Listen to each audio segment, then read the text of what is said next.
Do you want a spicy, scalding hot take? Despite their financial success, I think Amiibo are a failure. People buy them for the collectible figurine aspect, to assert dominance over the one friend per year who comes over to their house. Nobody actually uses them for content.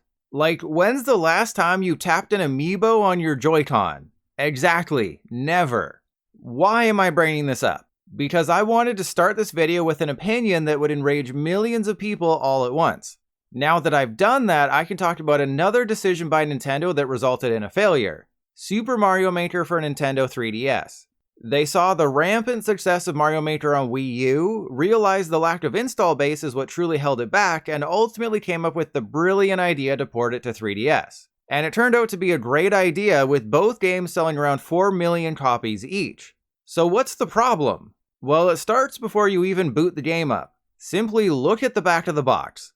In the fine print, it states that the 3DS version can't upload courses to Course World. Not a big deal anymore as they removed that in 2021. It can't search for courses using Course ID, and the mystery mushroom isn't available either.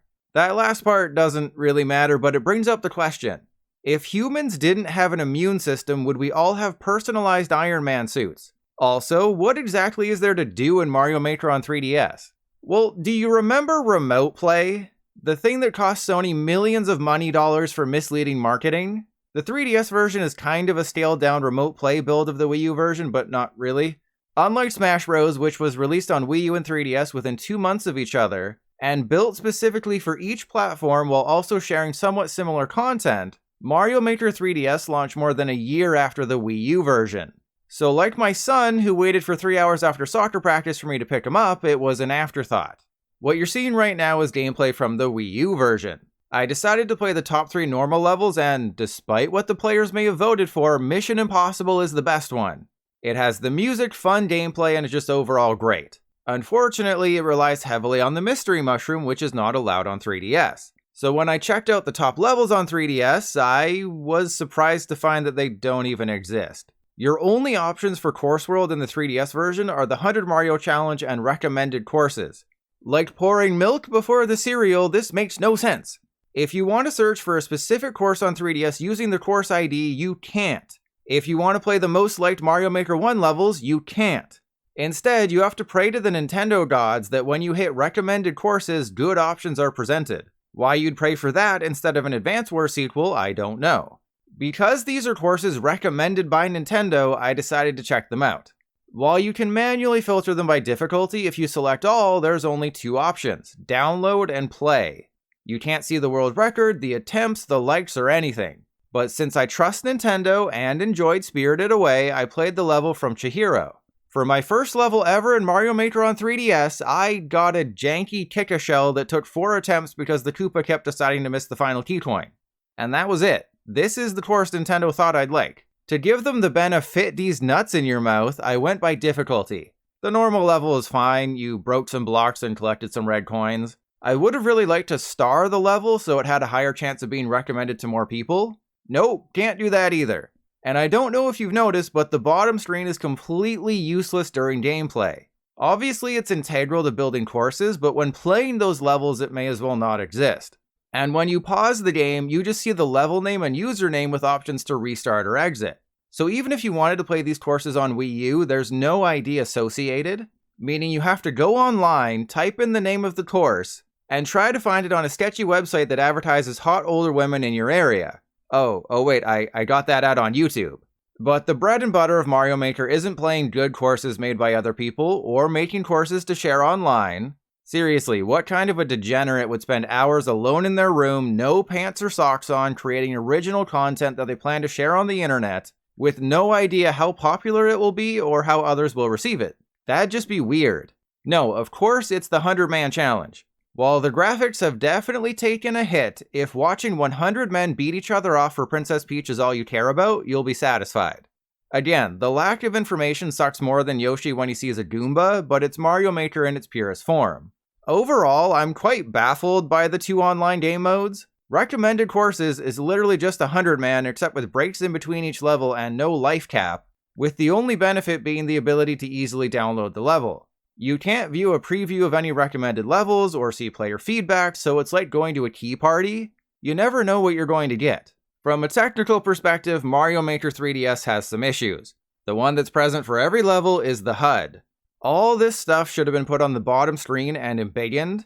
Instead, it's just plastered on the top screen and looks low quality. Then we have the load times. When doing the 100-man challenge, they aren't painful by any means. There's just a noticeable 3-second blank screen before moving on. It's not a case of beating a level then seamlessly jumping to the next. There's a wait period, just like when you order a new doll from Japan because the last one wore out due to too much friction and they want to confirm that you asked to have 6 toes put on each foot before shipping it out. And then there's the new Super Mario Bros. Levels. While the older Mario themes mostly run well, New Soup's looks rough. And if there's too many enemies on screen at once, there's massive lag. Mario Maker 3DS never became completely unplayable for me, it's just obvious that the 3DS can't keep up with what's going on screen during those crazy times. For example, 8-3 in the offline Super Mario Challenge is meant to give off new Super Mario Bros. 2 vibes, raining down coins all level long. Except that causes the game to run at 10 frames per second. If you're worried about Mario Maker 3DS becoming the world's tiniest paperweight come April 8th, don't be. It will still have that single-player content after the server shut down. There's a full adventure with 18 worlds totaling 100 levels. You can also build your own levels and play with yourself. However, you're still much better off getting Mario Maker 2 on Switch, because without user-generated content, Mario Maker 1 becomes a hollow shell of its former self. As for those 100 single-player levels, I played them all. I don't have my own footage of this because Mario Maker attaches itself to each 3DS like a parasite and needs to be reformatted each time you change systems, and I want my capture carded system to last as long as possible. Ultimately, they're good enough. Some are takes on classics like 1-1, others are brand new, designed to show off all the things you can do as a builder or highlight each unique power-up. Unlike Mario Maker 2's single-player campaign, which I didn't enjoy because you'd play a level, get booted out, then have to jump back in, this is a straight line. To help make them slightly more interesting, there's 2 objectives per level, like collect all 100 coins, or defeat only piranha plants, or find out how stinky Bowser's feet are after running around all day. Plus, beating these levels is how you unlock extra items for use in the Maker mode. There's some cohesion in the worlds as well. Some focus on Buzzy Mario, that's where you wear a helmet, and others on the copter, but this campaign is halfway between a tutorial and an actual Mario game. Overall though, I was surprised to enjoy my time with Mario Maker's pre-built levels. It doesn't supplant other 2D Mario games in terms of goodness, but it succeeds at doing what it set out to do. I'd give it a 6 or a 7 overall, with 17-2 being the best level, a red coin puzzle that requires having a Shelmet and Yoshi to finish. And the final level is a great lengthy puzzle, all culminating in a disappointing boss fight. Then you save Princess Peach, the teacher lady gets stuck in a pipe during the credits and needs your help, Step Mario, and after that, you can edit those single-player courses or go back and unlock medals you missed, which grant access to the super secret 19th world. It sucks that so many builder elements are locked behind the campaign, but at least most of the levels are decent. In the end, the best word to describe Mario Maker 3DS is weird. It's a weird thing that exists. It lacks the heart and soul of Mario Maker, stripping away its best features and mostly just offering up a game of randomized Mario levels, where the quality is wilder than my ex-wife after 2 shots of tequila. That's not to say it's a bad game, not at all.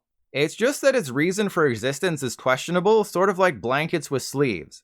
And when the clock strikes 4 PM on April 8th, Mario Maker loses online, its main reason for existing. So that begs the question. Why isn't Mario ever blamed for teaching kids that shrooms give you superpowers? Also, if you're planning on picking up Mario Maker 3DS after April 8th, is it worth it solely for the single player? Considering that the price will likely drop under $10 for a used copy, yeah, a little. If you own a 3DS and have exhausted both New Super Mario Bros., then yes. Otherwise, just get Mario Maker 2 on Switch and enjoy that for however many more years Nintendo supports it for.